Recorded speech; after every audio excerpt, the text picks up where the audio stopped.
About FRSC in Nigeria is that we have too many overlapping functions. You understand?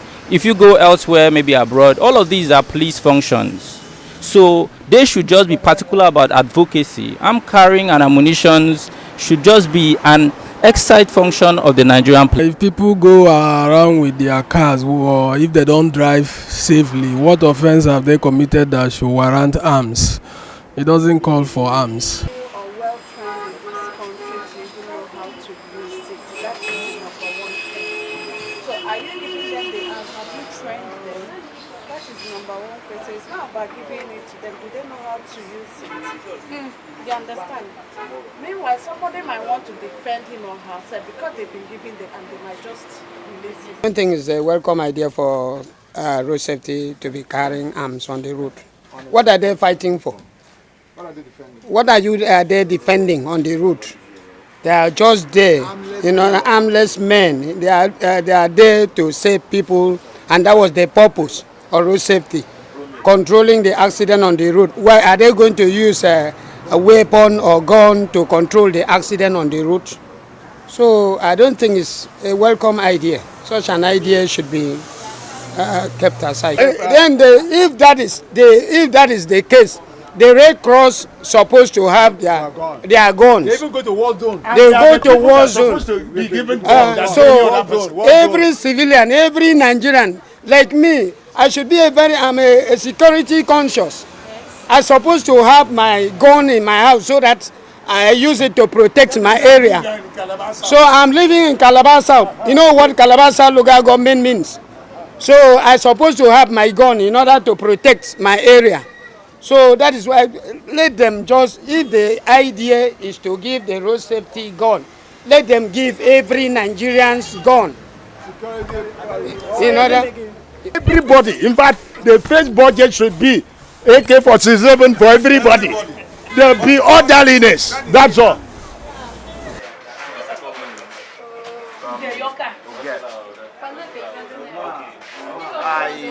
I want to say it will be out of place if the road safety because they are not well trained on the use of arms. They are not well trained, and the law that established the command does not empower them to be armed. And to be candid, if they must be armed, I think the National Assembly should deliberate on the matter, and appropriate quarters and other security agencies' input should also be considered if they should be armed.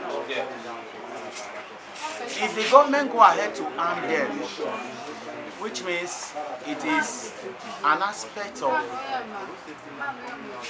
establishing what will really bring problems to road users. Because not with arms, they use the pen. Whenever they apprehended any vehicle, they use the pen the way they like. They book people even when they know that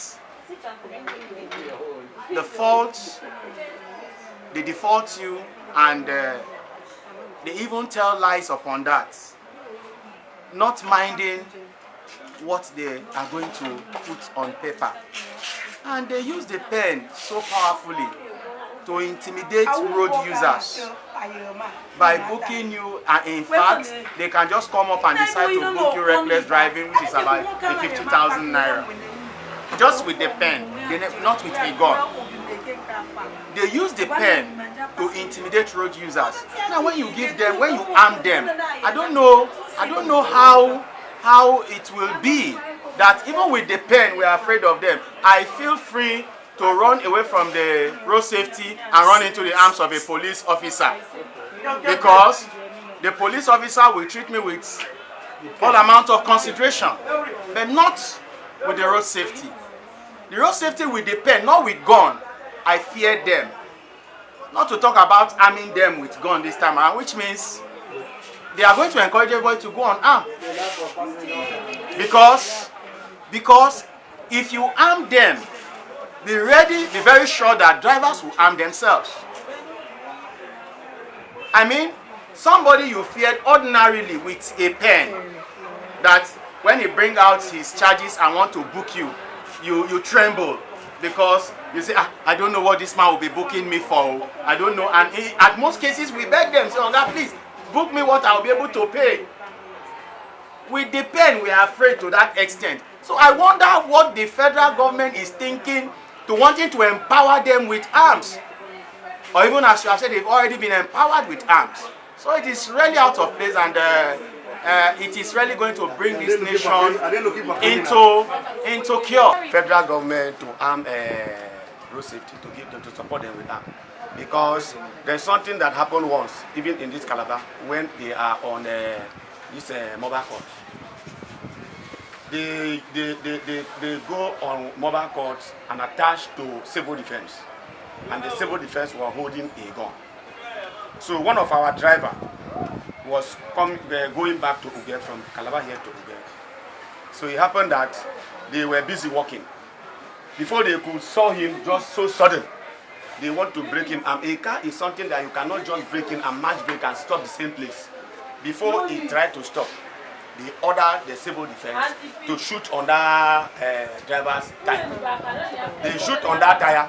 After shooting, and they still beat him close. And on that inside that car, there's people inside. Then why should they use gun to shoot a tire? What about if it costs an hour? VIO, they check vehicles, check particulars, check driving license. Road safety, they do the same thing. Road safety, they're supposed to be on the highways, not in town, harassing people in town. And what would they need arms and ammunition for? Are they police officers? They are to check vehicles. Assuming there's accident on the highway, I think that should be their primary function. Not coming to town, harassing people in town in the name of checking vehicle particulars, vehicle license and all that. That's primary responsibility of VIO. If road safety are doing the job of VIO, then what will VIO do? You see, in this country, things are just done anyhow. Even if you see a policeman, they doing the job of a VIO. All in the name of checking paper, particulars, driving license and all that. And the police on the one that even gets me upset most times. A police officer will stop you on the way to check for all these things. Then at the end of the day, they take you to the station. You pay the money, they leave you. Are they supposed to leave you, or are they supposed to make you to go and get those particulars that they are checking? You see, the country is just, I don't even know what to say. But the Nigerian we are, it's only God that can save us. If the same federal government authorized them to go out with arms, it was not a bad deal. Not a bad deal? Yes. So you wouldn't feel too bad? No. And you don't think the lives of commuters are in danger? Before the federal government authorized them to use arms, they must go for training. You train them better, they do their work perfectly. No problem. There is nothing bad. It's a government official. If the government approve and accept that, they should carry gun. Well, the gun is not for to kill person. It's just to protect maybe any violence that can come, but not to kill. People have at least have fear of that. It's out of me. There is nothing wrong there. They migrated from police anyway, but the fact there is that them standing by the roadside to work, they should be very careful because human beings are very hard to control. So they should know the way they talk to people, and they should also take good care of their arms, because arms is always something spirited. Somebody can just provoke you, and before you know, you just cock the arm and fire the person. So